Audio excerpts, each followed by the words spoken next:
এই গরমে আম মাখা, তাও আর ঝাল টক মিষ্টি। নমস্কার বন্ধুরা, কলি ফুড কিচেনে সবাইকে স্বাগত জানাচ্ছি। আজকের রেসিপি আমি আপনাদের সঙ্গে নিয়ে চলে এসেছি আম মাখা। কাঁচা টাটকা আম দিয়ে আজ ভাবছি আপনাদের সাথে আম মাখা শেয়ার করি। কয়েকটা মতো আম নিয়েছি। এই আমগুলো কিন্তু হালকা টক আর একটু মিষ্টি। আমগুলো প্রথমেই আমি ছালটাকে ছাড়িয়ে নেওয়ার পর এই গ্রেটারের সাহায্যে গ্রেট করে নেব। একটু অন্যরকমভাবে আম মাখাটা শেয়ার করছি। গতকাল যেই ভিডিওটার আম মাখা ছিল সেটা একটু তেঁতুল দিয়েছিল আর সেটার একটু টক মিষ্টিটা একটু বেশি ছিল, তো এই আমটা একটু টক আর এই ছোট আমের কিন্তু শক্ত আঁটি হয়ে গেছিল। তো এই আমটা কিন্তু এই আম মাখাটা ভীষণ ভালো লাগে। কিন্তু আজকের রেসিপিটা একদম অন্যরকম ভাবেই এই রেসিপিটা আপনাদের সাথে শেয়ার করব। তো আগে আমটাকে আমি গ্রেট করে নিয়েছি। গ্রেট করার ফলে আমটা আরও বেশি ভালো লাগে আম মাখাটা খেতে।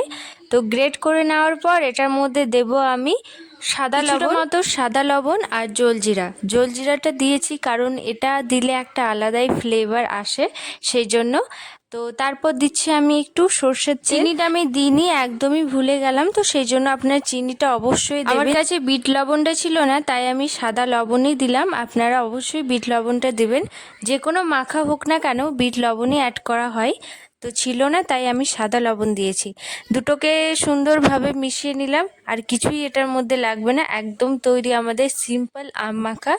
এটা আপনারা যে কোনো ভাতের সাথেও খেতে পারো, তাছাড়া এটা এমনিও খাওয়া যাবে। টক খেতে চাইলে তেঁতুল অ্যাড করতে পারো, এমনিতেও আমটা টকই ছিল। এইভাবেই সমস্তগুলোকে মিশিয়ে নেব। তৈরি আমাদের ঘরোয়া স্টাইলে এই আম মাখাটা ভীষণ ভালো লাগে খেতে।